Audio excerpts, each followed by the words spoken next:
Okay, so Jody, tell me a little bit about your journey. What is my journey? Autistic Artistic? Explain that to me first. Autistic Artistic is a poem I wrote about a year ago now, maybe just a little bit over a year. And I wrote it when I was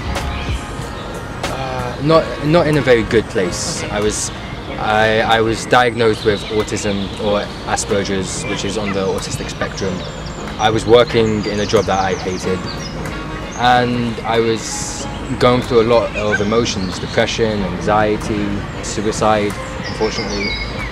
And I was also wanting to be an actor, but I just felt like that wasn't getting me anywhere. Right.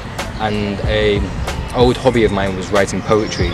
So I took all of these emotions I was feeling and just wrote them down in poetry format. And it became very therapeutic for me. And the next thing I know, I have a 7-minute poem on my hands about everything. Which was amazing. Thank you. By the way, just to say that when I listened to that,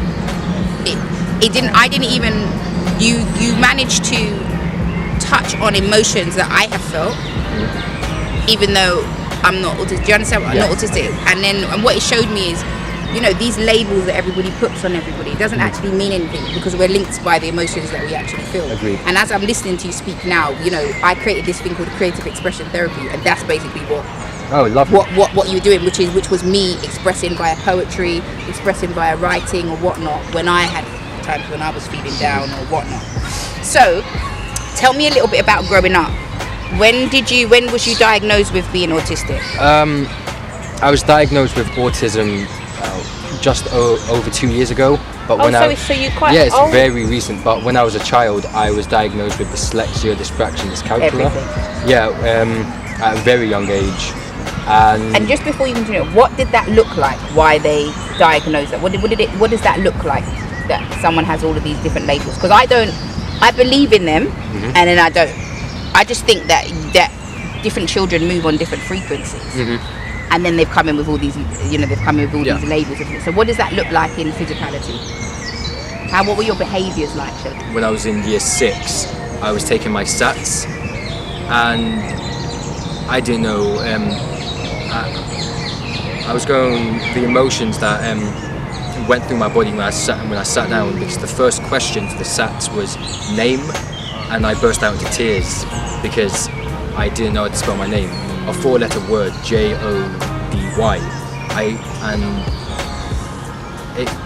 Now I think back at it now, and it was a really difficult time. But I left school at the age of 10.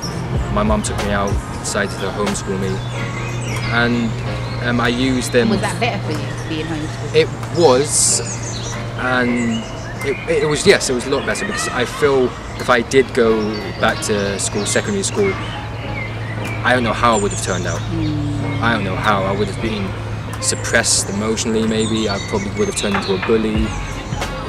You never know, but my mum was courageous enough to take me out of school and educate me herself, even though she has dyslexia.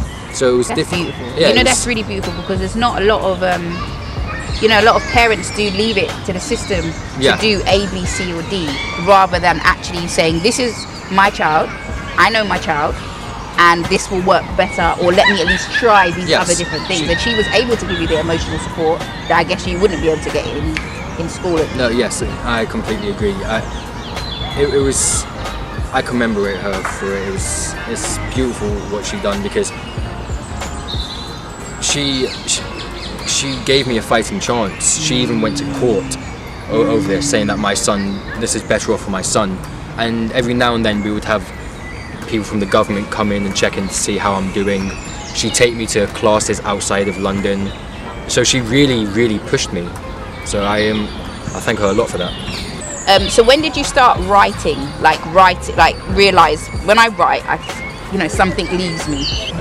I definitely feel as artists we have a responsibility to speak the unspoken, and I'm not to victimize myself. I hate victimizing, but I've been with everything I went through with the school system and all that. It's rare. You don't often see that, or at least it's not spoken of. And I just felt like I can't be the only one. with this disability, or as I like to call it, a diffability, because you have a different ability. You have the ability to view the world from a different perspective, and I think that's beautiful. I think that is amazingly beautiful, because these days people don't realise that, you know, they're just following a perspective and a belief system, and that, you know, there's, like, you know, so if you have a box, there's many different sides that you can, you know, underneath the box, whatever it is, but why would we just stay here and just look that way? No. So where are you at now, Mr. Now, Superstar? now I'm in a great place, actually.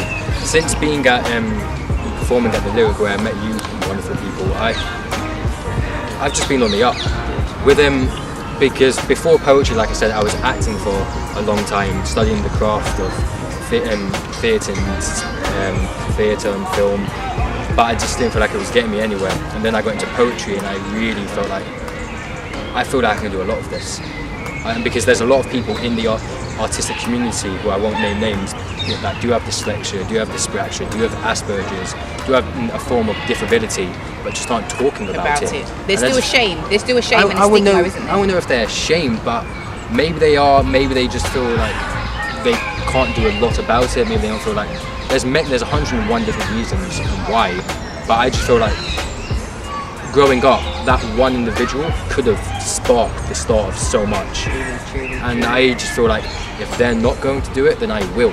So do you feel now, to take it a little bit deeper, do you feel now this is your purpose? This is something that I feel, not just because it's helped you, but something that you feel that you have to do, because, as you said, you know, one thing that was really poignant, even in the work that I do or why I write, is because my journey of how I felt about different things inside, I always used to think there's someone else out there that feels like me, and if they feel as bad as I feel, I don't want them to feel like that, because I always just wanted to know if there was someone else out there. So do you feel like, you said there has to be other people that's like me, and you've seen other people that are creatives like you, but do you feel now it's for you to light the torch and be like, I want to illuminate this whole subject up and give it a voice for the other young people coming up? You know, I feel like I feel like I have the potential to spark the mind that does. I believe if we can continue to inspire other individuals, and thus then will inspire other individuals, that's how change starts. Yeah. Okay, so what's next? What's next for you? What's in the field for the future? What's your vision? More poems. I've written a bunch of poems. One about my experience in school. One about classism, about Grenfell and the hypocrisy of that. My hairs on my arms are sticking up, so I already feel that it's going to be deep. The one poem about being an artist and that essence of euphoria we get. I also applied to be in the Camden Roundhouse Poetry Slam, which I'm waiting to get back from. In July, I'm doing an NYT course. So it's just it's like go. Now that the lyrics happened, I want this year to just be a domino effect of achievement. It will be. And I believe in myself. I believe in myself more as a poet than I ever did as an actor, which I find very interesting. So because you're a messenger. Yes. Yeah. That's what it is. You're a messenger. And someone else said to me the other day, I ask myself every day if what I'm doing is dope. And if it ain't dope, then why am I? You know what I mean? Why am I not? Why am I doing it if it doesn't give me that feeling? And that's what I get from you. That you get this feeling when you write. You get this feeling when you do this poetry, but you've also got a social message because you're writing about the things that you see around you and you experience. I'm definitely inspired by my surroundings and people. I definitely speak to the people. I speak for a minute group of individuals. I feel that's who I want to connect with.